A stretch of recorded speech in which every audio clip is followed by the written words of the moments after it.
Hello दोस्तों, मैं योगेंद्र कुमार आप सभी का स्वागत करता हूं यूपीएससी हिंदी के इस चैनल पे। दोस्तों, सीसैट की हमने स्पेशल सीरीज़ शुरू की है। उस क्रम में हमारा यह चौथा लेक्चर है। अभी तक के 3 लेक्चरों में हमने काफ़ी कुछ डिस्कस किया। हमने आपसे कुछ सुझाव मांगे थे, कुछ आपसे सजेशंस, आपके सवाल, आप क्या चाहते हैं। तो बहुत ही अच्छा रिस्पॉन्स आया दोस्तों। आपने भी जाहिर करने की कोशिश की कि आपकी क्या आकांक्षाएँ हैं, आप क्या चाहते हैं हम और कैसे बेहतर ढंग से करें। और दोस्तों, अभी तक हमने लेक्चर में ये देखा कि सीसैट है क्या, पैटर्न क्या है, क्वेश्चंस कैसे आते हैं, सिलेबस को कैसे समझना है, क्वेश्चन की अप्रोच क्या होनी चाहिए। उसके बाद अभी हम यूपीएससी एंड यूपीपीसीएस के 2021 के पेपर डिस्कस कर रहे थे। तो आइए दोस्तों, कुछ आपके कमेंट्स ले लेता हूँ। मैं सोचा कि इसी बहाने कम से कम आपसे कम्युनिकेट करने का मौका मिल जाएगा। तो ये हमारे पिछले कुछ कमेंट्स हैं, उसमें हम देख रहे हैं कि जैसे सिद्धि मुनेश्वर सर बोल रहे हैं कि सर इस कोर्स को कंटिन्यू कीजिए क्योंकि सीसैट के लिए लेट हो रहा है। तो बिल्कुल सर, ये कंटिन्यू रहेगा, आप निश्चिंत रहें। मेरा यहाँ पे इस कमेंट को इंक्लूड करने का यही मकसद था कि जो आपके डाउट्स हैं उनको मैं बाकी दर्शकों तक पहुँचा सकूँ, ताकि उनके भी जो क्वेरी है वो भी क्लियर हो सके। कुछ दोस्त हिचकिचाते हैं अपने डाउट पूछने में, और जैसे कुछ भी अगर हमें आगे सजेशंस, आपकी मदद चाहिए होगी, क्योंकि मेरा यही प्रयास रहता है कि हमारा जो लेक्चर है उससे ज़्यादा से ज़्यादा आप लोगों को फ़ायदा हो। तो बिल्कुल सर, हमारा सीसैट का ये जो कोर्स है चलता रहेगा। और इसमें एक सर बोल रहे हैं, दीपक गौतम, की सर प्लीज़ इसका बैच ले आइए प्रॉपर। देखिए सर, ऐसे बहुत सारे आप में से दोस्तों ने कमेंट किया है कि सर प्रॉपर बैच ले आइए, इसको कंप्लीट सीरीज चलेगी क्या। तो बिल्कुल सर, ये चलेगा। इसमें लेकिन ये है कि आपका सहयोग बहुत ज़्यादा अपेक्षित है, क्योंकि हमारे रिसोर्सेज लिमिटेड हैं। और दोस्तों, किसी भी लेक्चर को बनाने में बहुत ज़्यादा मेहनत करनी पड़ती है। बट अगर आपका सहयोग रहता है, अगर मुझे ऐसा लगता है कि वास्तव में एक इसके लिए प्रॉपर बैच चलाने की ज़रूरत है, तो मैं इस पर विचार करूँगा। आप अपने सुझाव कमेंट बॉक्स में डाल सकते हैं। अगला कमेंट देख लेता हूँ। पूनम मैम का है, बोल रही हैं कि बट सर सीसैट का कोई बैच स्टार्ट करा दीजिए जिससे सिलेबस कवर हो जाए। बिल्कुल मैम, हमारी पूरी कोशिश रहेगी। अभी हम यूट्यूब के माध्यम से इस पे जो हमारे पिछले साल के क्वेश्चन हैं 2021 के, वो हम डिस्कस कर रहे हैं। इसको कंप्लीट करने के बाद हम टॉपिक वाइज हर पोर्शन को पहले डिटेल में समझेंगे सिलेबस को। उसके बाद हर एक टॉपिक को समझ के उससे रिलेटेड प्रीवियस ईयर के क्वेश्चन हम करने का प्रयास करेंगे, जहाँ हर हद तक संभव। मेरा यही प्रयास होता है कि मैं थोड़ा धीमे चलूँ, लेकिन सभी को लेके चलूँ। अगर आप में से कुछ दोस्त जानते हैं, किसी पॉइंट से अवगत हैं, तो आप बेझिझक उस वीडियो को थोड़ा सा बढ़ा के देख सकते हैं, थोड़ा सा स्किप कर सकते हैं, और आपके जो सजेशंस हों, कुछ क्वेश्चंस हों, तो वो भी आप पूछ सकते हैं। अगला कमेंट देख लेते हैं। रवि तिवारी सर ने बोला है कि IITian होना ही सीसैट के लिए पर्याप्त नहीं है। बिल्कुल सर, अब इसमें मैं क्या बोल सकता हूँ। आपकी बात बिल्कुल सही है। और शैली प्रजापति मैम बोल रही हैं कि सर यूट्यूब पे कंप्लीट सीरीज चलेगी क्या। बिल्कुल मैम, चलेगी, ये चलती रहेगी। Sir please tell some good books for CSAT Shilpi publication. Vishal sir का कहना है कि आप देखिए दोस्तों, मैं इसके संदर्भ में, बुक्स के संदर्भ में और स्ट्रेटजी के संदर्भ में आगे डिटेल में डिस्कस करूँगा। बट फिलहाल के लिए मैं यही कहूँगा कि देखिए, कोई भी बुक दोस्तों परफेक्ट नहीं होती है। अब शिल्पी पब्लिकेशन की बात करें तो आपको चाहिए होता है क्वेश्चंस। तो अगर आपको वास्तव में बुक की ज़रूरत है, वास्तव में आपको लगता है कि नहीं हमें एक प्रॉपर बुक चाहिए, तो आप दृष्टि IAS की आती है एक बुक, उसमें थोड़ा अच्छे से दिया हुआ है, टॉपिक वाइज डिटेल में दिए हुए हैं, उसमें प्रीवियस ईयर क्वेश्चंस भी हैं, तो आप उसको रिफ़र कर सकते हैं। बाकी मैं तो यही कहूँगा दोस्तों कि अगर आपको उतनी ज़रूरत नहीं, तो आज के समय में इंटरनेट सभी के मोबाइल में रहता है, यूट्यूब वगैरह है, तो आप कुछ भी आपको टॉपिक में दिक्कत हो, तो पहला तो दिक्कत ये होता है कि सिलेबस समझने का, तो वो मैं आपको अपने तरफ से समझाने का प्रयास करूँगा। उसके बाद आपको किसी पर्टिकुलर टॉपिक में दिक्कत आती है, तो आप सीधे यूट्यूब पे जाइए या फिर सीधे गूगल कीजिए कि ये टॉपिक है, उसके आगे UPSC डाल दीजिए, तो कुछ ना कुछ आपको उससे रिलेटेड कंटेंट मिल जाएगा। उससे रिलेटेड कुछ ना कुछ टॉपिक मिल जाएंगे, कुछ उसके कॉन्सेप्ट मिल जाएंगे, कुछ क्वेश्चंस मिल जाएंगे, कोई आर्टिकल मिल जाएगा। तो आप वहाँ से थोड़ा सा अपना मतलब तार्किक कौशल का प्रयोग करके, यानी अपने तरफ से वाइस रहिए और सिलेक्ट कीजिए कि आपको कौन से मटेरियल ज़्यादा हेल्पफुल रहेंगे। अब अगला कमेंट देख लेते हैं। पूजा मैम का है, बोल रहे हैं सर प्लीज़ UPSC के PYQ कंप्लीट कराइए हर पोर्शन के। बिल्कुल मैम, हर पोर्शन का कंप्लीट होगा। अभी देखिए, हमारा प्रयास यही है कि जो हमारे पिछले साल के पूछे गए क्वेश्चन है, उसके माध्यम से हम आपको क्वेश्चन का पैटर्न बताने की कोशिश कर रहे हैं। और रही बात हर पोर्शन को कंप्लीट करने की, तो जैसे अभी हम मैथ्स, रीजनिंग और ये सारी चीज़ें लेके चल रहे हैं। अब ले दे के 2-3 चीज़ें बचती हैं, कंप्रहेंशन एंड स्टेटमेंट टाइप के। तो हमने स्टेटमेंट के भी कुछ क्वेश्चंस उठा रखे हैं पिछले लेक्चर में, और कंप्रहेंशन को भी हम धीरे धीरे एक एक करके लेते रहेंगे आने वाले वीडियोज़ में। तो इस वीडियो के अंत तक जो हमारा सीरीज चल रहा है, इसमें हम मोर और लेस सारे जो है क्वेश्चंस कवर कर लेंगे यूपीएससी एंड यूपीपीसीएस के। और अपूर्व सर बोल रहे हैं कि सर फर्स्ट क्वेश्चन में आपने गेंद को उछाल दिया था, यदि सर 150 ना होकर ज़्यादा होता तो फिर कैसे करते। अपूर्व सर, आपके क्वेश्चंस पूछने के लिए बहुत बहुत धन्यवाद। मैंने आपके कमेंट पे रिप्लाई भी किया। देखिए दोस्तों, ये बहुत ही अच्छा इनिशिएटिव, इससे लगता है कि हाँ, जो मैं प्रयास कर रहा हूँ इससे चीज़ें आप तक पहुँच रही है, आप उस लेक्चर को देख रहे हो और उससे कुछ अर्जित करने का प्रयास कर रहे हो। तो रवि सर, मैं आपसे यही कहूँगा कि आप हमारे बैकग्राउंड पे ना जाएं। बिल्कुल सही बात है कि IITian होना CSAT के लिए पर्याप्त नहीं है, बट मैं यही कहूँगा कि मेरी चेष्टा बिल्कुल ये नहीं है कि मैं आपको ये बताऊँ कि मैं IIT से हूँ। ये मेरा गौरव है, मैं कह सकता हूँ, लेकिन आपको इससे क्या फ़ायदा होता है ये आपको समझना है।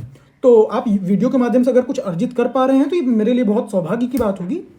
तो पूनम मैम बोल रही हैं कि सर क्वेश्चन इंग्लिश में भी दिखाएं स्क्रीन पर। बिल्कुल मैम, मेरी पूरी कोशिश रहती है, और इसी संदर्भ में मैंने इस लेक्चर में क्वेश्चंस को हिंदी इंग्लिश दोनों में ही इंक्लूड किया है। तो बिल्कुल मैं ये प्रयास करूँगा कि आपको हिंदी इंग्लिश दोनों में से किसी प्रकार की दिक्कत ना हो। और दोस्तों, जो आप बात कर रहे हैं कि प्रॉपर बैच की, मैं आपकी बात समझ सकता हूँ कि प्रॉपर बैच का अलग इम्पॉर्टेंस होता है। प्रॉपर बैच में आपको एक खास तरीके का गाइडेंस मिलता है, आपके ऊपर पर्टिकुलर फोकस होता है। लेकिन समझिएगा दोस्तों कि अगर प्रॉपर बैच में अगर आपकी संख्या कम रहेगी या फिर अगर आप लोगों का सहयोग नहीं रहेगा, तो जो मैं चीज़ें डिलीवर करना चाहता हूँ, जिस तरीके का मैं अप्रोच बताना चाहता हूँ, जो कंपटीशन का माहौल मैं डेवलप करना चाहता हूँ, उसमें थोड़ा सा दिक्कत आएगी। तो इसलिए अगर आपकी तरफ से मुझे ये समझ में आता है कि हाँ, अगर आप बहुत ज़्यादा चाहते हैं, अगर आप मुझे ये विश्वास दिलाएं कि वास्तव में हम इसके लिए सीरियस हैं, जागरूक हैं, और हम काफ़ी लोग मिल के एक बैच का निर्माण करना चाहते हैं, जानते हैं कि हाँ, अगर आप करेंगे तो बिल्कुल मैं इसकी तरफ से आपका स्वागत करता हूँ। और फिलहाल चलिए आगे अपने वीडियो पे बढ़ते हैं। देखिए दोस्तों, ये कुछ क्वेश्चंस हैं। मैंने इस बार कोशिश किया है कि हिंदी इंग्लिश दोनों में कर लूँ। तो ये हमारे हिंदी के हैं, फिर इंग्लिश के हैं, तो ऐसे मल्टीपल क्वेश्चंस हैं, तो हम इसी में डिस्कस करने का प्रयास करेंगे। ये क्वेश्चंस आई थिंक दोस्तों मैंने डिस्कस कर रखा है। इसे भी देखिए, सीरीज़ का क्वेश्चन है, ये भी मैंने डिस्कस कर रखा है। ये क्वेश्चन हमने शायद कल ही डिस्कस किया था लास्ट लेक्चर में। और अब अगला क्वेश्चन करते हैं। देखिए, ये भी सीरीज़ का क्वेश्चन है। अब बोल रहा है दोस्तों कि इसमें जो है हमें बताना है कि नीचे दो पंक्तियों में दो सर्वसम अनुक्रम दिए गए हैं, तो अनुक्रम में सी के स्थान पे क्या होगा, यहाँ पे हमें पूछा है। तो इंग्लिश में इसको समझ लेते हैं दोस्तों, बहुत ही सिंपल क्वेश्चन है, कुछ नहीं है।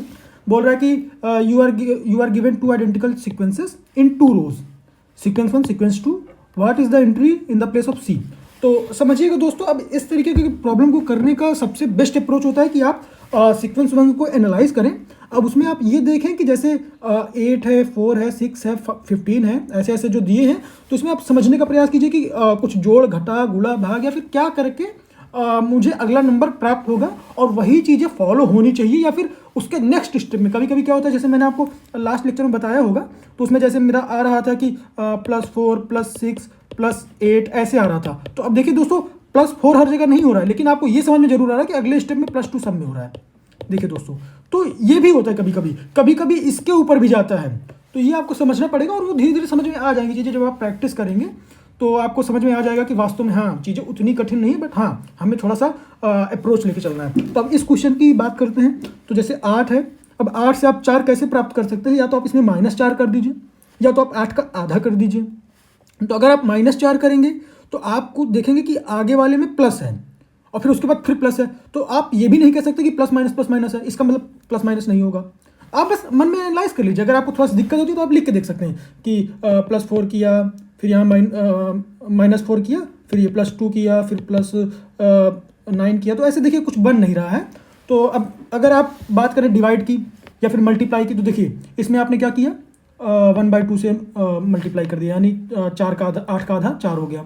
फिर 4 से आपने क्या किया, 4 से 6 आने में क्या होता है, आप 3/2 कर दिए। समझ पा रहे होंगे आप कि 4 × 3/2 करेंगे तो आप 6 आ जाएगा। अब इसी तरीके से अगर 6 से 15 आना हो आपको, तो क्या करना पड़ेगा, ये भी आपका 5/2 हो जाएगा। समझ पा रहे होंगे आप।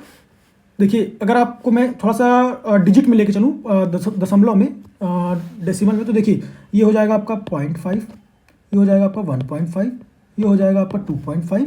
समझ रहे हैं दोस्तों? देखिए अब आपको दिख गया होगा खुद ही मेरे बताने से पहले कि ये देखिए 0.15, अगर ये 0.35 है तो इसका मतलब ये सीरीज फॉलो हो रही है। अब देखिए देख लेते हैं, 15 है और ये 52.4 है, 5 है, तो 15×3=45, मतलब ये जा रहा है, बिल्कुल जा रहा है, 3.5 बार जा रहा है, यानी 3.5 टाइम्स जा रहा है, यानी 7/2। ऐसे ये 9/2। तो अब समझ गए होंगे दोस्तों आप कि ऐसे ऐसे करके हमारी सीरीज ये बन रही है। कलर में चेंज कर लेता हूँ, थोड़ा सा आपको क्लियर हो जाएगा।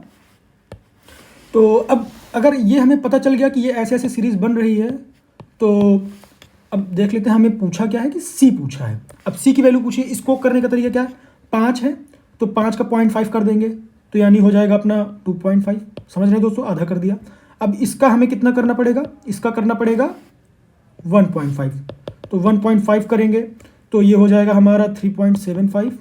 समझ रहे हैं दोस्तों?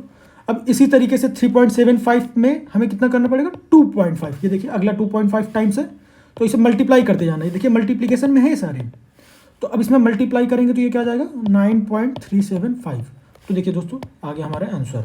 अब इसको करने का दूसरा अप्रोच क्या हो सकता है दोस्तों, ये हिंदी वाले में समझ लेते हैं कि दूसरा अप्रोच ये हो सकता है कि अब देखिए हमें जब ये समझ में आ गया कि ये मल्टीप्लिकेशन की सीरीज़ है, तो कभी भी ध्यान दीजिएगा दोस्तों, अगर मल्टीप्लिकेशन की सीरीज़ और डिवीज़न, यानी अगर उसमें मल्टीप्लाई हो रहा है और डिवीज़न हो रहा है, तो अगर मल्टीप्लिकेशन और डिवीज़न की सीरीज़ है तो इसमें आप जो भी सीरीज पैटर्न सीक्वेंस इसमें फॉलो हो रहा है वही इसमें फॉलो होगा, और उसके लिए बस आपको इन दोनों नंबर का रिलेशन देखना है। यानी आपको पूरा कैलकुलेट करने की जरूरत नहीं है कि इसमें से इतना मल्टीप्लाई किया, फिर 0.5 से इसमें किया, फिर 1.25 से किया, फिर 2.5 से किया, तो ये करने की जरूरत बिल्कुल नहीं पड़ेगी आपको इसमें, अगर आपको पता चल गया कि मल्टीप्लिकेशन की सीरीज़ है।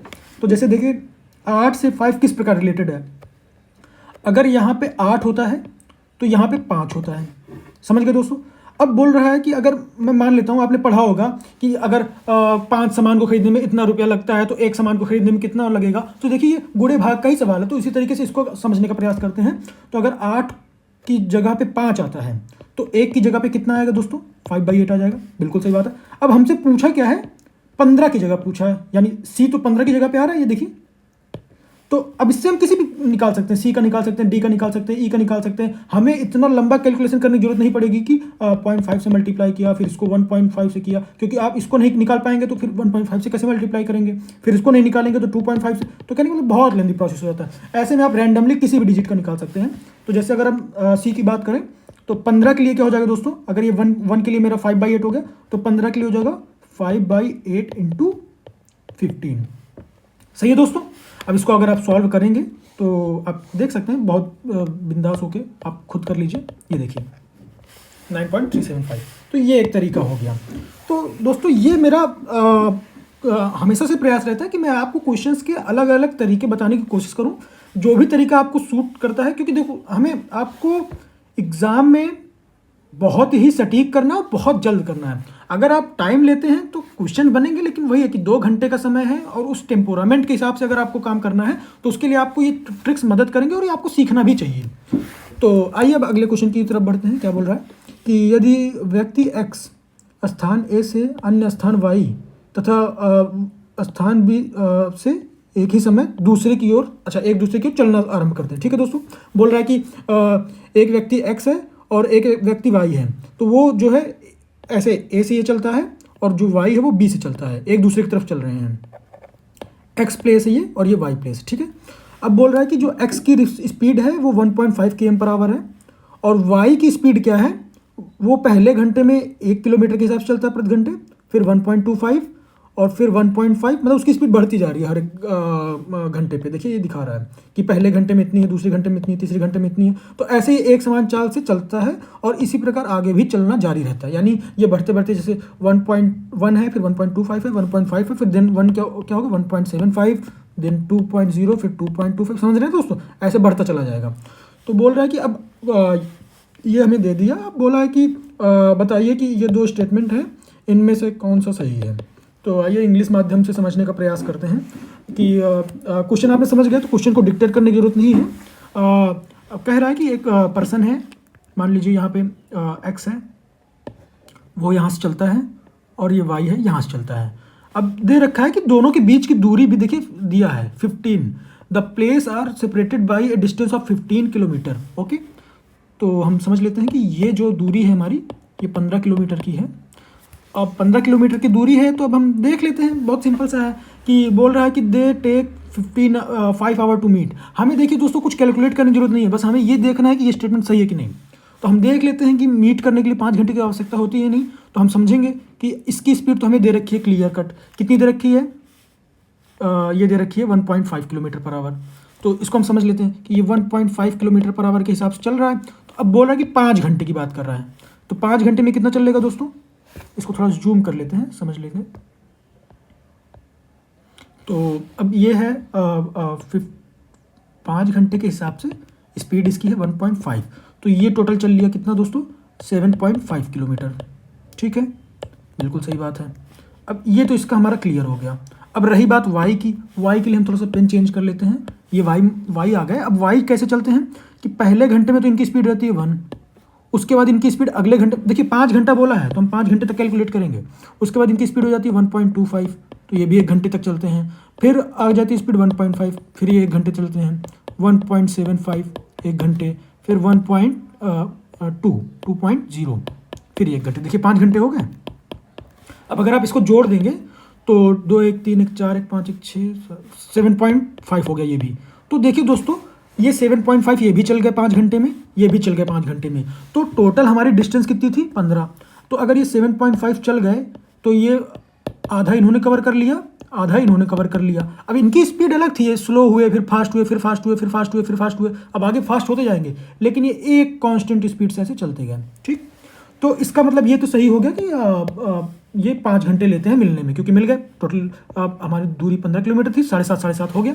अब देखिए अगला स्टेटमेंट बोल रहा है कि they meet midday between A and B. बिल्कुल देखिए ऑटोमेटिकली हमारा दूसरा भी आंसर आ गया कि ये देखिए बिल्कुल एकदम बीचों बीच मिल रहे हैं, तो इसका मतलब हमारा दोनों ऑप्शन सही हो जाएगा। क्लियर दोस्तों?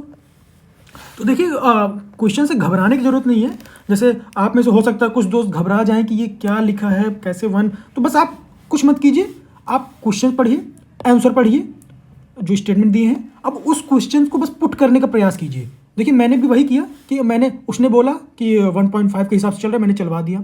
फिर बोल रहा है कि वाई इसी हिसाब से चलता है, तो मैंने उसी हिसाब से चलवा दिया। अब बोला कि 5 घंटे में मिलेंगे नहीं, मैंने चेक कर लिया, हाँ मिल रहे हैं। उसके बाद हमने ये भी देख लिया कि अपने आप हमारा अगला आंसर कि हाँ भाई ये बीच में भी मिल रहे हैं। ठीक है, चलिए दोस्तों आगे बढ़ते हैं। Student appeared in 6 papers, the maximum marks are the same for each paper, his mark is in these papers are in the proportion of 5 6 7 8 9 10। इस अनुपात में दिया हुआ है। ठीक है दोस्तों, overall he scored 60%, in how many numbers of the paper did he score less than 60% of the maximum marks. तो आइए समझ लेते हैं थोड़ा अच्छे से हिंदी में, कुछ छात्रों को समस्या हो रही होगी। तो बोल रहा है कि एक परीक्षार्थी परीक्षा देता है, उसमें 6 प्रश्न पत्र हैं। अब उनमें से जो पेपर है उनके सब के जो मैक्सिमम मार्क होते हैं वो यूनिफॉर्म है, सेम है। मतलब अगर 100 नंबर मैं मान लेता हूँ, चलिए साथ के साथ करते चलते, अगर मान लीजिए 100 नंबर का पेपर है तो टोटल 6 पेपर हैं, तो सबका सब नंबर 6 है, मतलब 100 के हैं, तो यानी टोटल 600 नंबर का पेपर हो गया, 100 नंबर ईच। ठीक है दोस्तों, अब बोल रहा है कि इन प्रश्न पत्रों में उसके प्राप्तांक 5 6 7 8 9 10 इस अनुपात में है। ठीक है दोस्तों, अब कुल मिलाकर उसने क्या किया, 60% अंक अर्जित किए हैं। बोल रहा है कि कितने प्रश्न पत्रों में अधिकतम अंकों के 60% से अंक प्राप्त किए कम, मतलब समझ गए दोस्तों। अब उसने क्या है, 6 पेपर हैं, सब में कुछ ना कुछ नंबर अर्जित किया है, तो उसमें उनका अनुपात दिया हुआ है कि किस किस अनुपात में अर्जित किया है। अब बोल रहे हैं जो टोटल नंबर उसने अर्जित किया वो 60% है कुल मिला के जितने हमारे पेपर थे।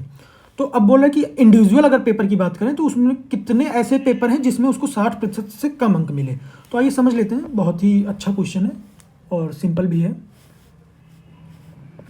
तो देखिए दोस्तों, बोल रहा है कि मान लीजिए इसमें अनुपात दिया है 5 6 7 8 का अनुपात दिया है। ठीक है दोस्तों, तो अब मान लीजिए ये 5x 6x 7x 8x 9x and 10x यही दिया है दोस्तों। और टोटल कितना हो गया हमारा 600। अगर हम समझा देता हूँ मैं थोड़ा सा आपको कि ये अगर 100 नंबर का एक पेपर मैं मान लेता हूँ, कभी भी देखिए दोस्तों अगर प्रतिशत का क्वेश्चन आता है, परसेंटेज की बात करता है, तो आप 100 मान के करेंगे, आपका बहुत आसानी से क्वेश्चन हो जाएगा। इसके और भी तरीके होते हैं लेकिन वो बहुत ही कॉम्प्लिकेटेड होता है, उसमें आपको मास्टर करने की जरूरत नहीं है, आपको बस केवल आंसर निकालना है। तो हमने मान लिया कि भाई 100 नंबर का एक पेपर है, 6 पेपर है टोटल, इसका मतलब हमारे टोटल 600 नंबर के पेपर हो गए। अब हमारे हर पेपर में बोल रहा है कि 5:6:7 ऐसे रेशियो में हमारे नंबर आते हैं, तो हमने मान लिया कि एक पेपर में हमारा 5x आया, 6 आया, ऐसे ऐसे मान के 10x, और टोटल जो है हमारे 60% आते हैं इसके टोटल पूर्णांक। देखिए लिखा है ना कि कुल मिलाकर हमारे 60% अंक आते हैं। तो अगर 600 का पेपर है तो 600 का 60% हो जाएगा हमारा। ठीक है दोस्तों, तो इसका मतलब अगर ये कितना हो गया हमारा 6 5 11, 11 7 18, 18 8 26, 26 10 36, 36 9 45, 45x इक्वल टू ये हो गया दोस्तों 360। अब यहाँ से अगर हम x की वैल्यू कैलकुलेट करें तो 40/5 यानी 8, तो 8 आ गया दोस्तों x की वैल्यू। अब x की वैल्यू 8 आ गई तो हमको ये पता चल गया कि हर एक पेपर का कितना नंबर आएगा। समझ रहे ना दोस्तों, क्योंकि x मिल गया। तो अब देखिए हम कैलकुलेट कर लेंगे कि इस पेपर में कितना नंबर आया हमारा 5 8 40, इसमें कितना आया 8 6 48, इसमें 56, इसमें 64, इसमें 72, इसमें 80। अब क्वेश्चन क्या पूछा है, हम बस जैसे क्वेश्चन पूछा वैसे हम चलते जाएंगे कि बोल रहे बताइए कितने पेपर में उसको 60% से कम अंक मिले। तो अगर एक पेपर 100 नंबर का है तो उसका 60% 60 हो गया। देखिए 100 मानने का यही फायदा है दोस्तों, हमारा सीधे सीधे कुछ और हमको करना नहीं पड़ता। तो 60 हो गया। अब 60 से कितने में कम नंबर मिला, 1 2 3, मतलब 3 पेपर में उसको 60% से कम अंक मिले हैं। क्लियर दोस्तों, आई होप आपको समझ में आ रहा होगा कि क्वेश्चंस बहुत अच्छे हैं, बस इसमें थोड़ा सा समझने की ज़रूरत है। अब आइए अगले क्वेश्चन पे आते हैं। ये देखिए ये क्वेश्चन दिया है दोस्तों कि 120 व्यक्तियों का समूह है, उसमें से 80 भारतीय हैं, शेष विदेशी हैं।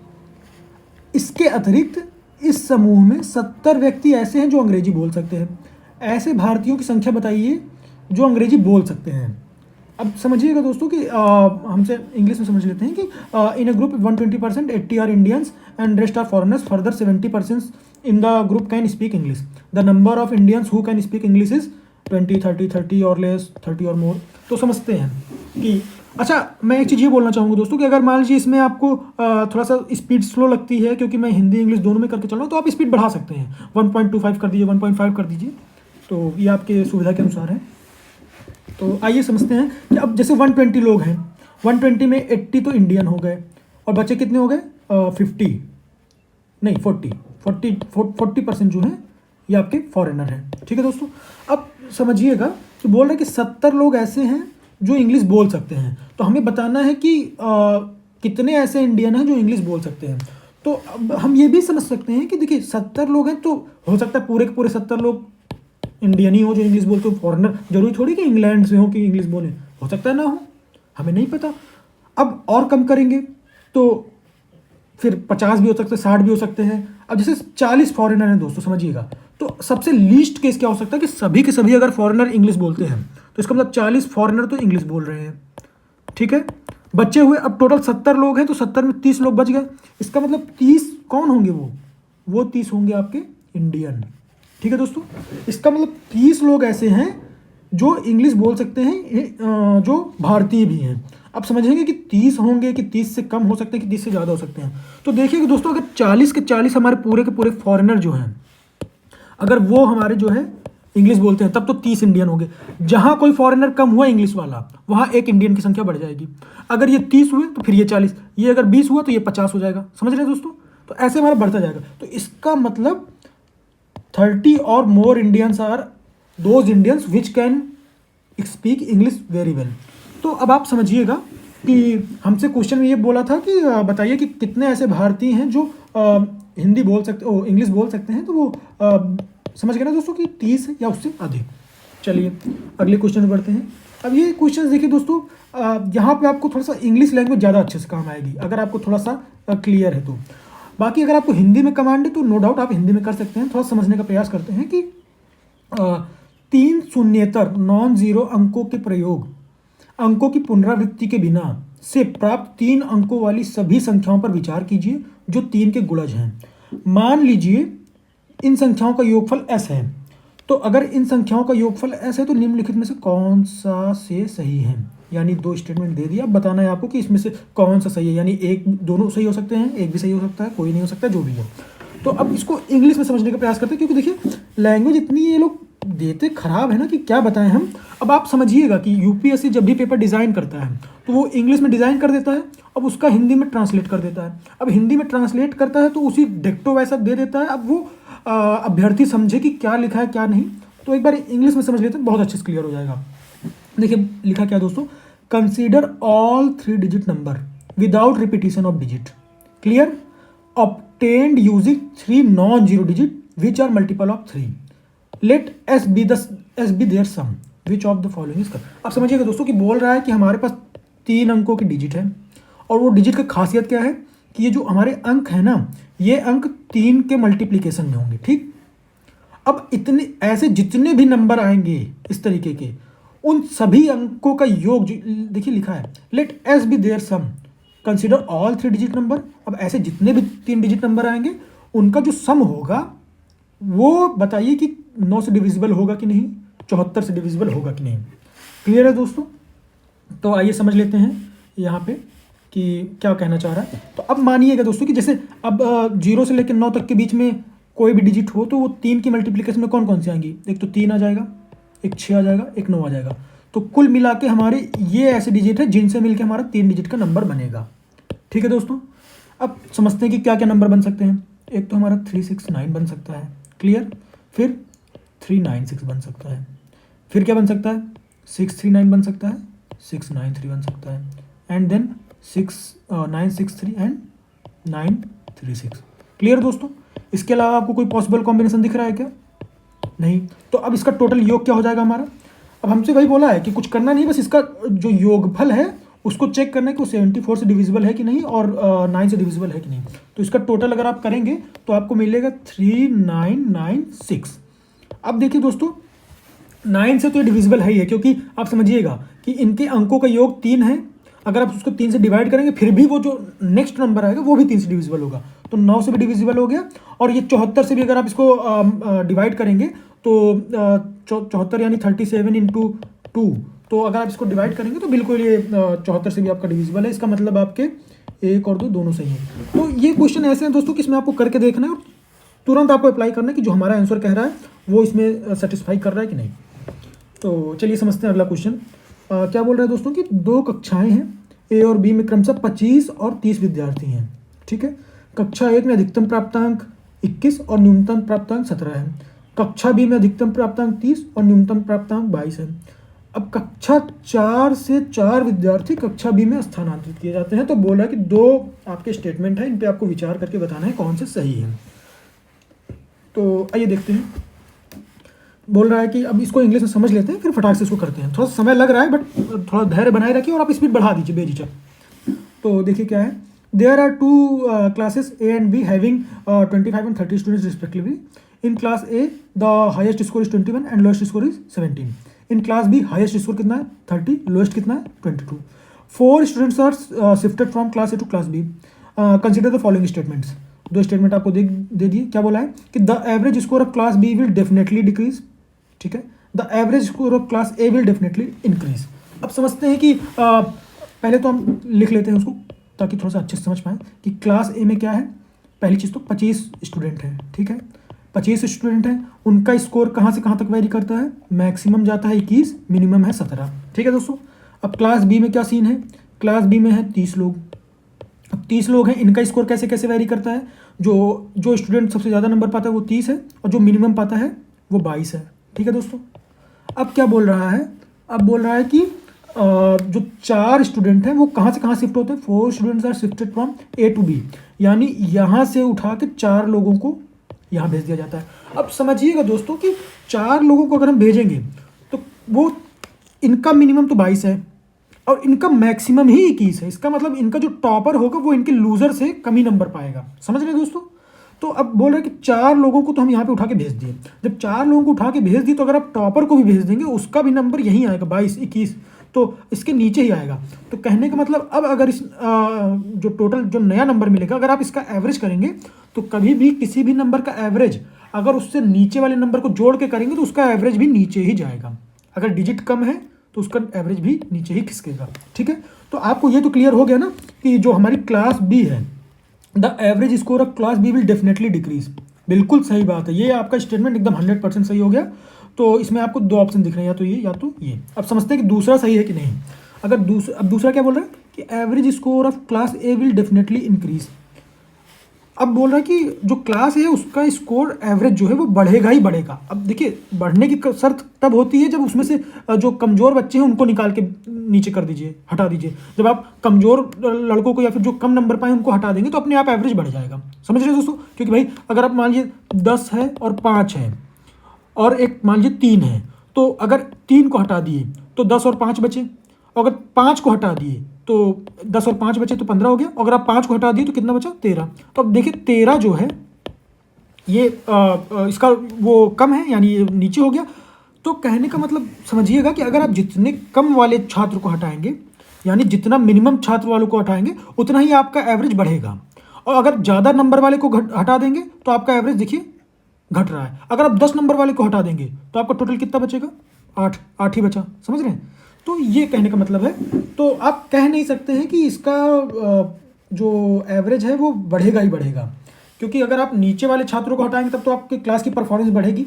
नो डाउट आप इसको ऐसे सिंपल समझ सकते हैं। आप बहुत ज़्यादा मैथमेटिक्स में मत जाइए। आप ऐसे समझिए कि मान लीजिए आपकी क्लास है, आपके अगर आपने कोचिंग की होगी या फिर कुछ किया होगा तो उसमें ऐसे रैंक बनती है ना लोगों की, कि ऐसे ऐसे ऐसे रैंक बन गई। फिर उसमें बोलेंगे कि ये टॉपर हैं तो इनको जो है दूसरे बैच में शिफ्ट कर दिया गया। तो टॉपर होने का मतलब क्या है कि उनकी एवरेज परफॉर्मेंस अच्छी है, नो डाउट। और जो ये नीचे वाले हैं इनकी एवरेज परफॉर्मेंस कम सही है। तो वही चीज़ें हैं कि अगर आप नीचे वाले छात्रों को हटा देंगे तो ऊपर वाले छात्रों का एवरेज अपने आप बढ़ जाएगा। और अगर आप ऊपर वाले, अब देखिए ऊपर वाले छात्रों को हटा देंगे तो मान लीजिए 100 नंबर का पेपर था, 90 नंबर वाले छात्र को हटा दिए, अब टॉपर को ही हटा दिए, तो अब आपका एवरेज तो अपने आप कम हो जाएगा ना। तो बस यही इतनी सिंपल सी चीज़ें हैं। अब आइए आगे अगला क्वेश्चन देखते हैं क्या है। तो अब हाँ, इसमें हमारा कौन सा सही हो जाएगा? इसमें केवल कथन एक सही हो जाएगा। ठीक है दोस्तों। अब अगला क्वेश्चन क्या बोल रहा है? 2 कथन है और 1 प्रश्न है, इन पे विचार करना है। तो क्या कथन दे रहा है, क्या प्रश्न दे रहा है, सीधे पढ़ लेते हैं हम। प्रिया सीमा से 4 स्थान नीचे है और सबसे निचले स्थान से 31वें स्थान पर है। ठीक। ईना, अब दूसरा स्टेटमेंट बोल रहा है, ईना सीमा से 2 स्थान ऊपर है और सबसे निचले स्थान से 37वें स्थान पे है। अब बोल रहा है कि प्रश्न क्या बोल रहा है कि 40 विद्यार्थियों की कक्षा में शीर्ष स्थान से सीमा का कौन सा स्थान है। तो ये प्रश्न बोल दिया। अब इसमें आपको 4 स्टेटमेंट दे दिया कि जो हमको ये प्रश्न मिला है, ये जो हमको प्रश्न मिला है, इस पे अगर हम कंक्लूड करना चाहें तो उसके लिए हमें दोनों कथनों की आवश्यकता होगी, या फिर किसी एक कथन से काम चल जाएगा, या फिर किसी कथन की आवश्यकता ही नहीं होगी। तो ये ऐसे ऐसे करके कुछ बातें हैं 4। तो आइए समझते हैं क्या बोल रहा है। Priya is rank 4 below Seema and is 31st from the bottom. तो अब समझिएगा कि प्रिया है वो सीमा से 4 रैंक नीचे हैं और नीचे से 31वें पे हैं। तो अब जैसे यहाँ पे हम जगह उसको थोड़ा सा जूम कर लेते हैं कि समझते हैं। जैसे मान लीजिए थोड़ा सा कलम चेंज करके, अगर ये जो है हमारी प्रिया है, पी से दिखा दिया प्रिया को। प्रिया क्या है? सीमा से 4 स्थान नीचे हैं। प्रिया सीमा से 4 स्थान नीचे, यानी अगर यहाँ सीमा को दिखा दें तो 1, 2, 3 और चौथे नंबर पे प्रिया आ गई। ठीक है। और सबसे निचले स्थान से 31वें स्थान पे है। मान लीजिए अगर ये सबसे नीचे ये है कोई, ये सबसे नीचे टॉप मोस्ट, ठीक है, और बॉटम मोस्ट, तो यहाँ से ये तो पहला हो गया, दूसरा, तीसरा, चौथा, पांचवा, छठवां, ऐसे करके ये 31वें नंबर पे आ गई। ठीक है दोस्तों, 31st। अब बोल क्या रहा है कि इना सीमा से दूसरे स्थान पर है। दूसरा केस कंसिडर करते हैं कि इना जो है सीमा से दूसरे स्थान पे है। अब अगर इना जो है, ये सीमा तो यहीं पे है, अब इनसे 2 स्थान ऊपर है, यानी 1 और 2, यहाँ पे आपकी इना है। ठीक है दोस्तों, ये इना हो गई। बोल रहे हैं कि इना जो है सबसे निचले स्थान से 37वें स्थान पे है। तो अब ये जो है 37वें स्थान पे है। जैसे अगर बॉटम की बात करें, बॉटम था हमारा, तो बॉटम की बात करें तो यहाँ से 37वें स्थान पे है, यानी 1, 2, 3, 4 ऐसे ऐसे करते करते ये 37th पोजीशन पे आ गई। ठीक है दोस्तों। तो अब पूछ क्या रहा है, क्वेश्चन पढ़ लेते हैं कि 40 विद्यार्थियों की कक्षा है। अब 40 विद्यार्थियों की कक्षा, यानी अगर 37 है तो 38, 39 और 40। ठीक है दोस्तों, ऐसे यहाँ भी बढ़ता जाएगा, ऐसे ऐसे बढ़ते बढ़ते 40 तक पहुँचेंगे। 40 विद्यार्थियों की कक्षा में शीर्ष स्थान से सीमा का कौन सा स्थान है। तो सीमा कहाँ है, सीमा यहाँ है। तो अब देखिएगा दोस्तों, अगर इससे हम पता करने की कोशिश करें कि ये तो हमको पता चल गया 31st पोजीशन है, हम इंडिविजुअल की बात करते हैं। पहले तो हम ये समझेंगे कि केवल एक कथन से हम स्टेटमेंट को फुलफिल कर सकते हैं कि नहीं। तो अगर ये जो है हमारा P31st पोजीशन पे स्टेटमेंट 1 की बात करें तो S कितने पे होगा, 4 पोजीशन आगे है, 1 2 3 4, यानी 35th पे हो जाएगा। क्लियर दोस्तों। और ये 5 लोगों की 40 लोगों की कक्षा यानी 35 36 37 38 39 40। तो अगर ये 40वीं की बात करें तो यहाँ से आप सीमा की पोजीशन पता कर सकते हैं कि सीमा का कौन सा स्थान है। इसको कैसे देखिए 1 2 3 4 5, क्लियर दोस्तों। 6 अगर 35वें पे तो ऊपर से 6ठे स्थान पे होंगे। क्लियर है, 1 2 3 4 5 6, ठीक है। तो इसमें तो हमें दूसरे स्टेटमेंट की जरूरत पड़ी नहीं। क्लियर है। अब दूसरे स्टेटमेंट की बात करते हैं कि इन्होंने बता दिया ईना जो है सीमा से 2 कदम ऊपर है और 37वें स्थान पे नीचे से। तो ऊपर से कौन से स्थान पे हो गई, ऊपर से हमारे हो गई 1, अगर ये 37वीं है तो 38 39 40। क्लियर है दोस्तों, 40 हैं। तो बात करें अगर सीमा की, हमसे सीमा के बारे में पूछ रहा है, तो 1 2 3 4 5 6, देखिए 6ठे ये भी आई। तो कहने का मतलब दोनों स्टेटमेंट जो है इंडिपेंडेंटली हमको बता दे रहे हैं कि सीमा की पोजीशन क्या होगी क्लास में। तो अब चारों ऑप्शन अगर पढ़ लें हम, तो देखिए चारों ऑप्शन क्या बोल रहा है कि statement 1 is alone sufficient to answer the question, not alone, not sufficient, तो गलत हो गया ये। क्लियर है दोस्तों। बोल रहा है कि statement 2 is alone not sufficient, ये भी गलत हो गया, क्योंकि हम देख पा रहे हैं कि चाहे हमको स्टेटमेंट 1 दे दे चाहे स्टेटमेंट 2 दे दे, इनमें से कोई भी अगर एक स्टेटमेंट दे देता तो हम बता देंगे कि सीमा की पोजीशन क्या है। क्लियर है दोस्तों। अब बोल रहा है क्या, तीसरा ऑप्शन, आइदर स्टेटमेंट 1 एलोन और either statement 2 alone is sufficient to answer the question. बिल्कुल सही बात है दोस्तों। अगर हमको स्टेटमेंट 1 दे दे केवल या फिर स्टेटमेंट 2 दे दे केवल, तो ये पर्याप्त है हमको बताने के लिए कि जो क्वेश्चन पूछ रहा है उसका आंसर क्या है, यानी कि सीमा की पोजीशन क्या है। अब चौथा क्या बोल रहा है कि बोथ स्टेटमेंट्स आर रिक्वायर्ड, बिल्कुल नहीं, इसकी कोई जरूरत नहीं। तो यानी सी ऑप्शन हमारा सही हो गया। क्लियर है दोस्तों, आई होप आपको समझ में आया होगा। अब अगला क्वेश्चन करते हैं। ये भी देखिए वही है, सेम टाइप के क्वेश्चन है। तो देखिए दोस्तों, कभी भी घबराना नहीं है इस तरह के क्वेश्चन में। अगर मान लीजिए आपको नहीं आता है तो यूपीएससी भी बहुत चतुर है, वो क्या करती है कि सेम क्वेश्चन उस टाइप के उठा के दे देती है ताकि आपका मोरल डाउन हो जाए। तो बिल्कुल नहीं, आप घबराइए नहीं, आगे बढ़िए। आपके पास 80 क्वेश्चन है, 80 क्वेश्चन में आपको बस 33 क्वेश्चन करने हैं, उसमें 33% यानी 27 क्वेश्चन। तो आप 40 के आसपास अगर कर देते हैं, 40 45 50 अपने हिसाब से एक्यूरेसी के, तो आप सेफ साइड में हैं। अब इस क्वेश्चन की बात करते हैं। क्या बोल रहा है कि each of A and D is heavier than each of B E and F but none of them is the heaviest. Clear. अब क्या बोल रहा है कि A is heavier than D but is lighter than C. Clear है। अभी मैं आपको हिंदी में समझा दूंगा कि who is the heaviest among A B C D E. चलिए आप थोड़ा सा हिंदी में समझ लेते हैं। क्या बोल रहा है कि इसको मिटा देते हैं। अब देखिए क्या बोल रहा है कि 2 कथन दिए हैं, ए है और आपका डी है। इनमें से जो प्रत्येक है वो बी ई और एफ से प्रत्येक से भारी हैं, किंतु इनमें से कोई भी सबसे भारी नहीं है। इसका मतलब ये जो 5 दिए हुए हैं आपको, ए से ए बी सी नहीं है, डी ई एफ, इनमें से जो ए है और जो डी है ये जो है बी ई एफ से तो भारी है, ठीक है, ये हैवियर हैं ये ऊपर वाले, लेकिन इनमें से कोई भी सबसे भारी नहीं। इसका मतलब इसके ऊपर कोई ना कोई तो होगा। क्लियर है दोस्तों, ये कोई ना कोई है। ये तो पहले स्टेटमेंट का मतलब निकल गया। अब दूसरा स्टेटमेंट समझ लेते हैं। दूसरा स्टेटमेंट क्या बोल रहा है कि ए डी से भारी है किंतु सी से हल्का है।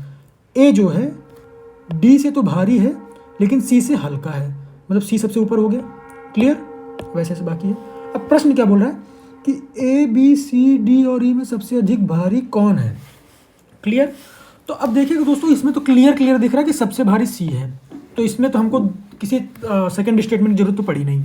अब इसमें क्या है, इसमें थोड़ा सा समझने वाली बात है कि कथन में दे दिया कि ए और डी तो हैं इनसे भारी, लेकिन इन दोनों में कोई सबसे भारी नहीं है, यानी इनमें कोई भी सबसे भारी नहीं, यानी कोई ना कोई नंबर है जो सबसे भारी है। तो ले दे के कौन सा नंबर बचा तो सी। इसका मतलब सी सबसे भारी है। आपको ये थोड़ा सा यहाँ पे समझना था। अब 4 ऑप्शन देख लेते हैं। क्या बोल रहा है कि प्रश्न का उत्तर देने के लिए केवल एक कथन पर्याप्त है। सही बात है। प्रश्न का उत्तर देने के लिए केवल कथन 2 पर्याप्त है। बिल्कुल सही बात है। अब बोल रहा है कि प्रश्न का उत्तर देने के लिए कथन 1 और कथन 2 दोनों की आवश्यकता है। नहीं, इसकी कोई आवश्यकता नहीं है। अब देखिए ये बोल रहा है कि प्रश्न का उत्तर देने के लिए ना तो कथन 1 ना केवल कथन 2 पर्याप्त है। तो अब देखिएगा दोस्तों कि ये क्या बोल रहा है, तो इसमें हम समझ पाएंगे कि केवल एक वाले से हमारा काम चल जाएगा। ठीक है दोस्तों, ये देखिए प्रश्न का उत्तर देने के लिए केवल एक कथन पर्याप्त है। अब थोड़ा सा आप ये समझिएगा कि हमने, देखिए बहुत छोटी सी गलती होती है एग्जाम में कि हमने तो ये समझ लिया कि यहाँ पे कोई ना कोई भारी है, बट अगर कथन 2 की बात करें कि ए डी से भारी है किंतु सी से हल्का है, बट इसमें देखिएगा कभी भी कहीं भी इसमें ये नहीं दिया है कि सी सबसे भारी है। समझ रहे दोस्तों, हो सकता है अगर इसमें देखिए बी सी एफ, ये मतलब जो बाकी हमारे नंबर हैं ए सी डी को छोड़ के बी ई एफ, वो नहीं बता रखा है कि वो ऊपर है इसके कि नीचे हैं। तो इसका मतलब जो प्रश्न का उत्तर देने के लिए केवल 2 कथन पर्याप्त है, इसमें हम सर्टेनली नहीं कह सकते हैं। अगर ये सी ऊपर होता तो हम कह सकते थे, लेकिन इसमें कुछ दिया नहीं है। इसमें बस दे दिया कि ए डी से अधिक भारी है किंतु सी से हल्का है, तो हमको बस इतना पता चल गया कि सी जो है ए और डी से भारी है। लेकिन इसमें हमको ये थोड़ी पता चल रहा है कि बी, ई और एफ कहाँ पे हैं। अगर ये ऊपर हुए तो सी सबसे भारी नहीं होगा, तो इसका मतलब कथन 2 पर्याप्त नहीं है, हमारा केवल स्टेटमेंट 1 से काम चल जा रहा है। ठीक है दोस्तों, तो ये थोड़ा सा अच्छा क्वेश्चन था कह सकते हैं। इसमें गलतियाँ होने के चांसेस रहते हैं, बट अगर आप थोड़ा सा ध्यान देंगे तो कर सकते हैं। अब देखिए ये थोड़ा सा बढ़िया क्वेश्चन है, अच्छा क्वेश्चन है। इसमें क्या है, बहुत सिंपल सा है कि बोल रहा है कि अंग्रेजी वर्णमाला के प्रारंभिक 4 अक्षर विपरीत क्रम में लिखे जाते हैं, अगले 4 अक्षर विपरीत क्रम में लिखे जाते हैं, और ऐसे ही आगे भी इसी तरीके से लिखा जाता है, और अंत में जो वाई जेड बचते हैं उनको परस्पर बदल दिया जाता है। तो क्वेश्चन क्या बोल रहा है कि 13वें अक्षर के दाईं ओर से चौथा अक्षर कौन सा होगा। ये जो ऐसे घुमाता है दोस्तों, ये आपको समझना है कि 13वें अक्षर के दाईं ओर से चौथा अक्षर कौन सा होगा, ये वो। तो आइए समझ लेते हैं। ये आपका इंग्लिश अल्फ़ाबेट का है। तो इसमें क्या बोल रहा है कि मान लीजिए यहाँ पे मैं कैलकुलेट कर लेता हूँ कि ऐसे लिख दिया कि शुरू के जो लेटर हैं ऐसे 4 के रिवर्स ऑर्डर में है। देखिए first 4 letters are written in opposite order, then next 4 letters are in opposite order, then subsequently we are going forward and at last Y and Z are interchangeable. ठीक है, which will be the 4th letter to the right of the 13th letter. तो हमको तो पहले series बनानी है, series बना के हमको उसमें से 13th लेटर देखना है कौन सा है, उसके बाद हमको ये देखना है कि उससे जो राइट साइड में चौथा लेटर कौन सा है। ये है हमारा क्वेश्चन। तो अब समझिएगा दोस्तों, हम सीरीज़ बनाते हैं ए बी सी डी। समझ पा रहे होंगे आप कि शुरू के जो 4 लेटर हैं वो उल्टे लिखे जा रहे हैं, यानी ए बी सी डी के बजाय डी सी बी ए। क्लियर, उसके बाद फिर 4 लेटर फिर उल्टे लिखे जा रहे हैं, तो वो क्या हो जाएगा A B C D E F G H. आप में कुछ दोस्त कठिनाई महसूस कर सकते हैं, जरूरी थोड़ी कि आप यहाँ से लिखना शुरू करें कि एच जी एफ ई, आप इधर शुरू कीजिए वही मिलेगा आपको। ये छोटी छोटी चीज़ें हैं जो आपको एग्जाम में मदद करती हैं सॉल्व करने के लिए। तो ये हो गया ई F G H I J K L M N O P, फिर Q R S T U V W X. अब लास्ट में क्या बोल रहा है कि वाई और जेड को इंटरचेंज कर देते हैं, यानी वाई जेड। ठीक, वाई जेड हो गया। अब क्वेश्चन क्या बोल रहा है कि इसमें से हम पहले 13वां जो लेटर है वो पता करते हैं।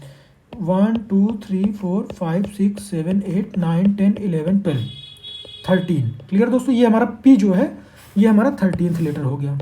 क्लियर, अब बोल रहा है कि which will be the 4th letter to the right of the 13th letter के राइट साइड में, दाहिने साइड में चौथा लेटर कौन सा है। पहला, दूसरा, तीसरा, चौथा। टी है दोस्तों, मिल गया, बस मार दीजिए, हो गया। देखिए कितना सिंपल सा है। तो कहने का मतलब आपको भाषा का थोड़ा सा समझ होना चाहिए, ये प्रैक्टिस से आएगा। आप लगाएंगे इस तरीके की प्रॉब्लम, और भी इस तरीके की सीरीज प्रॉब्लम है, और जो स्टेटमेंट समझने की प्रॉब्लम है, ये थोड़ा सा दिक्कत कर सकता है, बट आप देखिए बहुत ही सिंपल सा है और बहुत ही आसानी से हो गया ये। तो ये हमारा इसमें टी ऑप्शन सही हो गया, सेकंड। अब अगला क्वेश्चन करते हैं।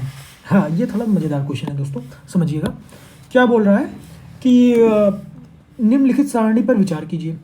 खिलाड़ी दे रखे 4, बोल रहा है कि पहली पारी में बनाए गए रन इतने, और पहली पारी में उसने कितनी गेंद खेली, फिर दूसरी पारी में उसने कितने रन बनाए, दूसरी पारी में कितनी गेंद खेली। तो ऐसे दे रखा है पूरा डाटा हमें। तो बोल रहा है कि बताइए इस टेस्ट में सबसे तेज रन बनाने वाले कौन हैं। तो आप में से बहुत सारे दोस्त लोग क्रिकेट देखते होंगे, फैन होंगे कुछ लोग तो एकदम क्रिकेट के, एकदम वर्ल्ड कप आ जाए, आईपीएल वाईपीएल तो है ना। तो आइए समझते हैं कि ये क्या है, कह क्या रहा है क्वेश्चन। तो अब आप ये समझिए कि आप क्रिकेट जब देखते हैं तो आप ये सुनते होंगे कि ये बहुत ही तेज, मतलब रन रेट नाम सुने होंगे आप, रन रेट। रन रेट क्या होता है दोस्तों? यही होता है कि कौन कितनी तेजी से रन बनाता है। तो हमसे भी वही पूछा है कि सबसे तेज रन बनाने वाला कौन है, यानी सबसे कम गेंद में सबसे ज़्यादा रन कौन बना सकता है अगर वो खेलता रहे तो। क्लियर दोस्तों? तो अब समझते हैं कि ये क्या है। अब देखिए बहुत ही सिंपल से क्वेश्चन है, आपके एकदम डेली फंडामेंटल लाइफ से पूछ लिया है कि भाई ऐसी ऐसी चीज़ें हैं, ऐसी ऐसी सिचुएशन है, 4 खिलाड़ी हैं, इतना गेंद खेलते हैं, इतनी पारी में खेलते हैं, इतना रन बनाते हैं, तो बताइए कौन सबसे तेज रन बनाया। तो हम समझ लेते हैं, यहाँ पे समझ लेते हैं कि क्या है। अब जैसे अगर खिलाड़ी 1 की बात करें, प्लेयर 1 की, तो प्लेयर 1 ने कितना 61 रन यहाँ बनाया और 14 रन यहाँ बनाया, तो टोटल इसने कितना बना लिया? 75 रन बना लिया। अगर ए की बात कर रहा हूँ मैं, 75 रन बनाया। कितनी बॉल लगाया इसने? 99 इधर खेली, 76 इधर खेली, यानी 175 गेंद में इसने 75 बनाया। अब अगर बी की बात करें, 5 रन इसने यहाँ बनाया, 50 रन यहाँ बनाया, यानी टोटल 55 रन बना लिया। 55 रन बनाए कितनी गेंद में? 12 और 85, यानी 97 गेंद में। क्लियर है दोस्तों? अब सी की अगर बात करें तो सी क्या है? ऐसे ही 35 रन बनाया, कितनी गेंद में? 125 गेंद में। ये तो देख के ही लग गया कि इसका स्ट्राइक रेट खराब है। तो ऐसे आप भी बिल्कुल लाइट माइंड से कीजिए, और आप बस ये देखिए क्वेश्चन आपसे क्या पूछ रहा है, और आप तुरंत ही एलिमिनेट भी कर सकते हैं। देखिए हम ऐसे आगे बढ़ते जा रहे हैं, इसमें समझ में आ गया कि ये जो है बहुत ज़्यादा स्लो खेल रहा है, इसका स्ट्राइक रेट खराब है, ठीक। तो इस पर कंसिडर ही नहीं करेंगे। और फिर क्या बोल रहा है? डी का देखें तो 13 और 12 यानी 25 रन बनाता है। कितनी बॉल लेता है? 105 बॉल लेता है। इनका भी स्ट्राइक रेट तो और ख़राब है। तो इसका मतलब ले देख के ये थोड़ा सा दोनों अच्छे लग रहे हैं, ये मतलब स्टार प्लेयर कह सकते हैं आप। तो अब ये 55 रन बना रहा है 97 गेंद पे, ये 75 रन बना रहे हैं 175 गेंद पे। अब देखिए दोस्तों, आपको स्ट्राइक रेट पता करना है, यानी इसका रन बनाने की गति, मतलब कौन बहुत तेज़ी से रन स्कोर कर रहा है, फास्टेस्ट रन स्कोरर, ठीक है। तो अगर इसको हम सॉल्व करें, हमको पूरा एकदम डेसिमल में नहीं जाना है, बस अगर मोटा मोटी देखें तो ये आ जाएगा आपका 3/7, 25 से 3 बार गया 7 बार गया। अगर इसको आप मोटा मोटी देखेंगे तो देखिए 55 दूनी, यानी ये 1/2 से थोड़ा सा कम है, मतलब ये 1/2 से बड़ी डिजिट आएगी, यानी ये जो डिजिट है, समझ रहे हैं ना दोस्तों। अगर ये 50/100 होता तब तो ये 1/2 हो जाता, लेकिन यहाँ पे ये 55 हो गया और ये 100 से कम हो गया, इसका मतलब ये 0.5 से ज़्यादा आएगा। क्लियर? 0.6 point something. अब आप समझिएगा कि मैं एग्जैक्ट वैल्यू क्यों नहीं लिख रहा हूँ, क्योंकि मुझे इससे मतलब नहीं एग्जैक्ट वैल्यू से। अब ये तो हमें क्लियर दिख गया कि ये 0.5 से छोटा ही है, दिख रहा है ना दोस्तों। ये 3/7 है तो 0.5 से छोटा। अगर ये 6 होता यहाँ पे 7 की जगह तो 0.5 हो जाता, लेकिन जैसे जैसे हमारा डिनोमिनेटर बढ़ता जाता है, हर बढ़ता जाता है, तो वैसे वैसे हमारी वैल्यू छोटी होती जाती है। अब वही चीज़ यहाँ पे है कि अगर हमारा डिनोमिनेटर जैसे जैसे कम होता जाएगा वैसे वैसे हमारी वैल्यू बढ़ती जाएगी। तो अब आपको क्लियर दिख गया होगा कि सबसे ज़्यादा जो तेज़ रन बना रहा है वो बी है। क्लियर है दोस्तों? तो बस हमारा ले देकर कंपटीशन ए और बी में था, क्योंकि बाकी आप देखेंगे तो बहुत स्लो रन बना रहे हैं। 125 गेंद खेल के 35 रन बना रहे हैं, ये 100 गेंद खेल के 25 रन बना रहे हैं ना। तो बस ये है। तो आप एग्ज़ाम में आपको बहुत ज़्यादा कैलकुलेशन करने की जरूरत नहीं है। देखिए अगर आपसे वैल्यू पूछा होता कि इतनी इतनी वैल्यू है तो आप बताइए, तब तो हमको समझ में आता कि हम वैल्यू कैलकुलेट करें। तो यहाँ पे आपको अननेसेसरली बिल्कुल मेहनत करने की जरूरत नहीं है। थोड़ा सा स्मार्ट प्रिपरेशन कीजिए, थोड़ा सा स्मार्ट तरीके से आपको बस आंसर एलिमिनेट करना है और आगे बढ़ जाना है, ठीक है। अब अगला क्वेश्चन करते हैं। अगला क्वेश्चन क्या है? ये भी अच्छा क्वेश्चन है कि half of the villager of certain village have their own house. कोई गांव है, उसमें आधे लोगों के पास अपना खुद का घर है, ठीक है। अब उसमें बोल रहा है कि 1/5 of the villagers cultivate paddy. उनमें से कुछ जो गांव वाले हैं वो पैडी की खेती करते हैं, उगाते हैं। 1/3 of the villagers are literate, ठीक, पढ़े लिखे हैं। 4/5 of the villagers are under 25 साल से कम उम्र में कितने लोग हैं? 4/5 टाइम्स लोग हैं। तो which one of the following statement is correct. तो आइए हिंदी में थोड़ा समझ लेते हैं, जो दोस्त हिंदी के हैं। क्या बोल रहा है हमसे कि एक गांव है, उसके आधे जो गांव वाले हैं वो उनके अपने खुद के घर हैं, ठीक है, अपने घर हैं। और जो 1/5 ग्रामवासी, अभी उसको लिखते जाता हूँ कि मान लीजिए गांव है, कोई ये गांव है, तो इसके आधे लोग माने 50% के पास तो अपने खुद के हाउस हैं, एच, ठीक। अब जो 1/5 लोग हैं वो जो धान की खेती करते हैं, 1/5 यानी कितना परसेंट हो गया दोस्तों? 100 का 1/5 कितना हो जाएगा दोस्तों? 20% हो जाएगा। तो यानी 20% लोग क्या है? पैडी की खेती करते हैं, ठीक है, पी से दिखा दिया मैंने, ठीक। अब 1/3 ग्रामवासी साक्षर हैं, यानी 1/3 यानी 33% हो गया। तो 33% लोग क्या हैं, लिटरेट हैं, ठीक, एल से दिखा दिया मैंने। और उसके बाद बोल रहा है कि 4/5 टाइम्स जो गांववासी हैं उनकी आयु 25 साल से कम है। तो 25 साल से कम वाले 4/5 हैं, यानी 80% लोग हैं जिनकी आयु एज दिखा देता हूँ, ठीक, 4/5 से कम है। अब 4 स्टेटमेंट दिया है हमें, ठीक है। 4 स्टेटमेंट क्या है कि ऐसे सभी गांव वाले जो मतलब जिनके पास घर है, तो क्या वो साक्षर हैं? ऐसे सभी ग्रामवासी साक्षर हैं जिनके पास अपने घर है? हम नहीं कह सकते दोस्तों। देखिए, जो साक्षर है वो 33% है, और जो जिनके पास घर 50% है। तो अब जरूरी नहीं कि जितने साक्षर हैं वो इस 50% में ही लाई करें, समझ रहे हैं दोस्तों। हो सकता है 50% के अलावा हो, तो ये स्टेटमेंट हमारा गलत हो गया। अब क्या बोल रहा है कि 25 वर्ष से कम उम्र के जो लोग हैं कुछ ग्रामवासी साक्षर हैं। तो अब ये समझ सकते हैं कि जैसे देखिए 80% लोग तो 25 साल से कम उम्र के हैं, ठीक है। अब उसमें बोल रहा है कि साक्षर कितने लोग हैं, 33%। तो अब जाहिर सी बात है कि अगर हम मान भी लें कि 80% लोग अगर 25 साल के उसमें हैं, तो 20% लोग नहीं होंगे। अगर हम ये मान लें कि जो लिटरेट लोग हैं वो 20% में लाई करेंगे, फिर भी 13% लोग तो बच गए ना, तो वो तो 25 में आएंगे। तो वही बोल रहा है कि 25 वर्ष से कम आयु वाले कुछ ग्रामवासी साक्षर हैं। तो ये स्टेटमेंट सही हो गया। तो अब आपको दोस्तों आगे के स्टेटमेंट चेक करने की जरूरत नहीं है, क्योंकि इसमें सीधे सीधे लिखा कि कौन सा निश्चित रूप से सही है। तो अब ये मल्टीपल चॉइस तो है नहीं कि इसमें 4 ऑप्शन दे दिया और उसमें से बोल दिया कि ये भी सही, ये भी सही। तो आपको केवल एक ही काला करना। अगर ये काला कर दिया तो ये मतलब ये सही हो गया। क्लियर दोस्तों? ऐसा नहीं कि ये भी ऑप्शन सही है तो ये, तो आपको 2 काला करना होगा। ऐसा पहले मुझे जहाँ तक ध्यान है कि कभी ऐसा हुआ करता था, तो उसमें 1 एंट्री ऐसे ऑप्शन दे देता था। बट यहाँ पे आपको पता चल गया कि अगर ये बी ऑप्शन आपका सही है तो बस मार के आगे बढ़ जाइए। तो अब अगला क्या बोल रहा है समझ लेते हैं। हम तो अभी पेपर डिस्कस करें तो समझ लेते हैं। केवल आधे ग्रामवासी साक्षर हैं जो धान की खेती करते हैं। तो ये तो कोई लॉजिक ही नहीं दिख रहा है कि भाई धान की खेती करते हैं 20% लोग, और लिटरेट हैं 33% लोग, तो आधा का तो सवाल ही नहीं है। और 25 वर्ष से आयु के जो कम लोग हैं उनमें से किसी भी ग्रामवासी के पास अपना घर नहीं है। ये भी गलत है, क्योंकि 25 वर्ष से कम वाले कितने 80 लोग हैं, और उनमें से 50 लोग के पास जब घर है तो कुछ नहीं तो कम से कम 30 लोग तो ऐसे होंगे जिनके पास अपना घर होगा। मान लीजिए अगर ये 20 लोग के पास नहीं भी है तो 30 लोग के पास होगा। तो ले देके अपना बी ऑप्शन सही हो गया। क्लियर है दोस्तों? आई होप आपको समझ में आ रहा होगा। तो ये अब देखिएगा दोस्तों, इस तरीके के क्वेश्चन आजकल यूपीएससी में बहुत ज़्यादा पूछने लगे हैं। स्टेटमेंट देख के ऐसे उसके जो प्रश्न रहेंगे उनको कंक्लूड करने का। अब देखिएगा बैक टू बैक मैं 4-5 क्वेश्चन डिस्कस कर लिया। एक ये हो गया, 2-3 पहले किए, अभी एक और है। तो इस तरीके के क्वेश्चन से आपको घबराना नहीं है दोस्तों, क्योंकि अगर नहीं बन रहा है तो कोई बात नहीं, हो सकता है किसी का कोई सेक्शन वीक हो तो आप आगे बढ़ जाइए। वैसे ये बहुत ही ईजी क्वेश्चन होते हैं, बस थोड़ा सा आपको तार्किक कौशल यूज़ करना होता है।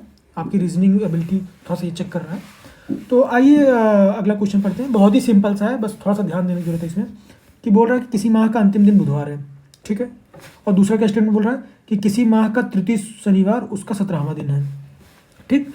अब ये 2 स्टेटमेंट दे दिए। अब तीसरा स्टेटमेंट बोल रहा है कि इस माह के 14वें दिन कौन सा वार होगा, ये हमको पता करना है इन 2 स्टेटमेंट की मदद से।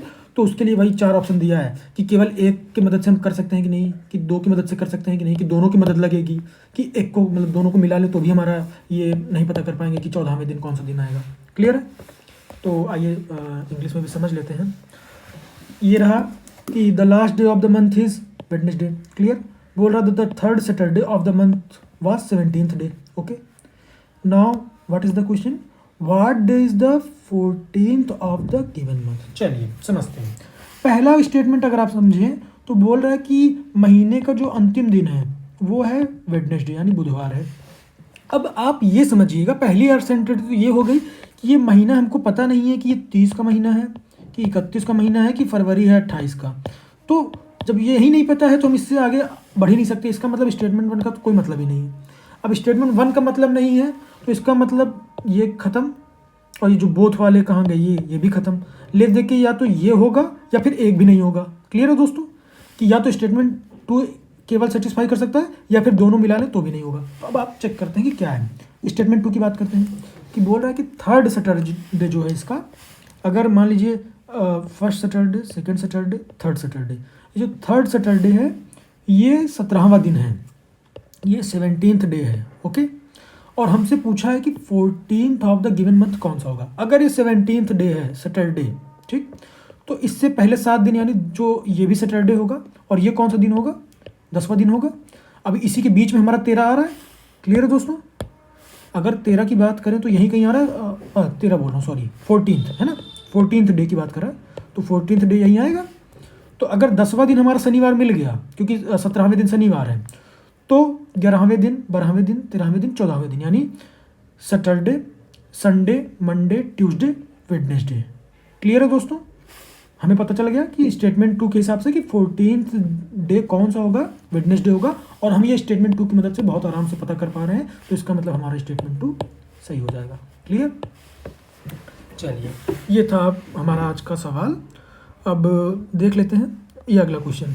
आई थिंक मैंने आपसे ये डिस्कस कर रखा है कि which day is the 10th अक्टूबर 2027। मैंने आपको बताया होगा कि आपका यूपीएससी का एग्ज़ाम 10 अक्टूबर को 2021 को ही था, तो उसमें जब संडे था तो उसी हिसाब से मैंने कुछ लीप ईयर की बातें की होगी, आपको याद होगा, पिछले लेक्चर में आप इसको थोड़ा डिटेल में देख सकते हैं। अब अगला क्वेश्चन की बात करें, ये नीचे दिए गए, ये भी हमने डिस्कस कर रखा है कि कुछ हरे काले, इसको मैंने बहुत अच्छे से बताया है आपको, ऐसे वेन डायग्राम की मदद से ऐसे ऐसे कुछ ओवरलैप करके बताया था बहुत अच्छे से, तो आप उसको पिछले लेक्चर को प्रेफर कर सकते हैं। आई थिंक पिछले लेक्चर है, उसके लास्ट लेक्चर में मैंने इसको डिस्कस किया है। अब अगला क्वेश्चन देखते हैं। एक सीरीज़ दी है, उसमें बताया कि एक्स का मान बताइए, ठीक है। तो अब बहुत ही सिंपल है दोस्तों, ये बहुत ही ज़्यादा सिंपल है, बस आपको थोड़ा सा समझने की जरूरत है कि वास्तव में सीरीज़ क्या करिए। What is the value of x in the sequence this. ये रहा हमारा एक्स। अब इसी को हमको पता करना है। अब देखिए, देख लेते हैं, कोई दिक्कत नहीं, थोड़ा सा जूम कर लेते हैं। अब क्या बोल रहा है ये कि ये है आपका 2 से 7 रिलेटेड है, फिर ऐसे 27, फिर 67, फिर ऐसे 202, फिर ऐसे, ठीक है। अब आप समझिएगा दोस्तों कि ये क्या कह रहा है। अगर आप जोड़ के देखेंगे तो जोड़ के भी देखिए बन नहीं रहा है, कुछ समझ नहीं आ रहा है, क्योंकि इसमें आप 5 जोड़ेंगे, फिर इसमें आप कितना जोड़ रहे हैं, 15 जोड़ रहे हैं, फिर इसमें आप कितना जोड़ रहे हैं, 45 जोड़ रहे हैं, तो ऐसे बहुत ज़्यादा जोड़ रहे हैं। तो अगर आप उससे करेंगे तो हो सकता है बन जाए, बट मुझे जो क्लिक कर रहा है मैं उसको देख ले रहा हूँ कि 2 और 7 है, तो अगर इसमें मल्टीप्लाइड बाई 3 + 1 कर दें तो 2 3 6 एक साथ हो गया। क्लियर है दोस्तों। अब अगर 7 मिल गया तो 7 में मल्टीप्लाइड बाई 3 + 1 कर दें तो 7 तरीके 21 एक 22 मिल गया। अब इसी तरीके से अगर 22 में मल्टीप्लाइड बाई 3 + 1 करेंगे तो आपको 67 मिल जाएगा। इसी तरीके से इसमें करेंगे तो फिर 202 मिल जाएगा। अब पूछा है कि एक्स बताइए, तो एक्स की वैल्यू क्या हो जाएगी, 202 मल्टीप्लाइड बाई 3 + 1। क्लियर है दोस्तों। तो अगर आप इसको करेंगे तो 606 + 1 यानी 607। क्लियर है। ये आपका ये ऑप्शन मैच हो गया। क्लियर है दोस्तों। देखिए बहुत सिंपल सा, इसमें सीक्वेंस पहचानना होता है ना कि क्या, मतलब देखिए सेम पैटर्न फॉलो हो रहा है, 3 मल्टीप्लाइड बाई 3, तो ऐसे करते करते ये हो जाएगा। तो ये था दोस्तों। अब आगे भी बहुत सारे क्वेश्चन हैं, इसको हम आने वाले लेक्चर में डिस्कस करेंगे, क्योंकि लेक्चर बहुत बड़ा हो रहा है। तो आई होप आपको दोस्तों काफ़ी इससे मदद मिली होगी, और आपके सजेशंस, आपके कमेंट्स पढ़ के मुझे बहुत अच्छे लगे कि आप वास्तव में इसको समझने का प्रयास कर रहे हैं। बाकी अगर आप जैसे एक स्पेशल बैच चाहते हैं तो उसके लिए मुझे आपका सहयोग चाहिए। आप कमेंट करके बताएं कि वास्तव में आप इसके लिए कितना जागरूक हैं, क्योंकि आपके प्रतिस्पर्धा के बिना ये हमारा जो प्रयास है वो उतना सफल नहीं होगा जितना मैं चाह रहा हूँ। तो इसी शुभकामनाओं के साथ बहुत बहुत धन्यवाद दोस्तों। मिलते हैं अगले लेक्चर में।